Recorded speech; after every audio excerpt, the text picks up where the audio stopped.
Hey everyone, it's Everything Ape here. Welcome to the first annual Microsoft recap. This is part of a three-way series that I am introducing to this channel. The objective of this video is to recap what happened with Microsoft all throughout 2021. And boy, this is going to be a really good one since 2021 was pretty much one of the biggest years Microsoft has ever had in a long time. Let's first talk about cancelled projects. There is one project that just comes to mind when I think of this, and it is Windows 10X. Basically, if you didn't know, Microsoft was planning to run their own OS on the Surface Neo, which coincidentally also pretty much got cancelled, called Windows 10X, which would be a much more simplified version of Windows 10 that would do away with all the Win32 elements that were present in vanilla Windows 10. This device and OS were announced in 2019, but when the pandemic hit, Microsoft decided to make a single screen version of Windows 10X that would run on lower end machines. The first build of Windows 10X for single screen devices leaked in January 2021, and this was actually exciting. The whole OS was basically Windows 10 with only UWP app support. There were no classic elements to it like Windows 10 or 11 have. It was all completely new, redesigned from the ground up. Unfortunately for us, Windows 10X was scrapped in May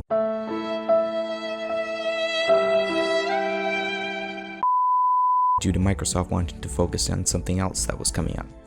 And that brings us to the next segment of this video, Windows 11. This was really Microsoft's primary focus in 2021.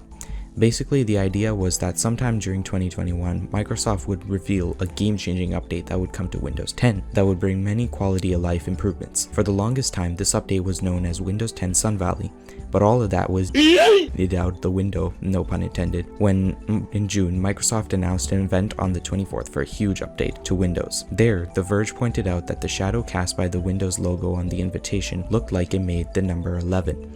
This caused a lot of speculation on the consumer's end, and Microsoft teased this further by posting a video to their channel showing Windows startup sounds reversed. And guess how long that video was? 11 minutes long. But then when Microsoft updated their end-of-life website to include Windows 10's EOL date to be in October 2025, that basically cemented the fact that Windows 11 existed. But even back then, I still doubted Windows 11 actually existed. That is, until on June 15th, 2021, the first Windows 11 build was leaked. It first started being distributed throughout prominent reviewer groups, but at around 2 p.m. PST, yes, my memory is pretty much that good, it started making its way onto Mega and Google Drive. And suddenly, an unannounced version of Windows was being leaked everywhere on the internet. Everywhere you went on YouTube, people were making videos about this strange build of Windows. Even yours truly made a video about it. Go check that out after this one, by the way. Of course, Microsoft was furious when they heard about this, even going as far as implementing a hash check into Google Drive and Mega to make sure that people wouldn't download Windows 11. Then finally, the day came. June 24th.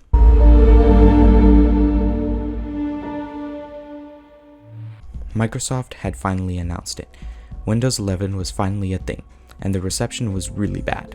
You see, Microsoft had put an artificial restriction on Windows 11 that only allowed it to install on hardware that was made after 2018.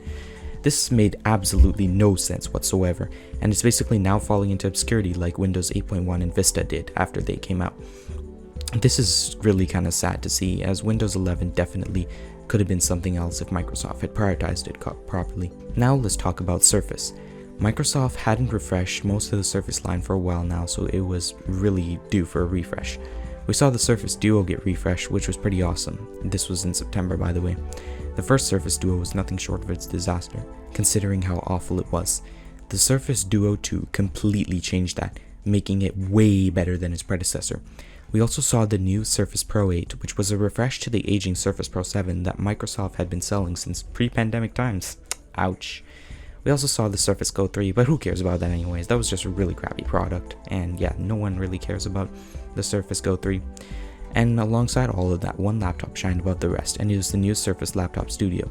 This was an entirely redesigned Surface Book, and this laptop was absolutely amazing. Instead of having a detachable keyboard, it had a foldable keyboard that could fold behind the display, which was rotating on its own axis.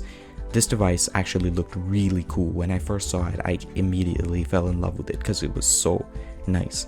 If only it was using AMD processors, that would just be the absolute pinnacle for me. That would have become my dream computer, because Intel processors, while they are good for battery life, aren't really good for performance. So I think I'm going to end this right here, even if it's been a bit short. Overall, this year has been pretty alright for Microsoft. They've announced Windows 11, but it was mostly met with lukewarm reception and still has a long way to go to being everyone's favorite operating system, or most hated anyway. So thank you all for watching the first annual Microsoft recap. The next recap is premiering tomorrow and it's about Apple. If you liked this video, then make sure to tune in for the next recap tomorrow. See you all then.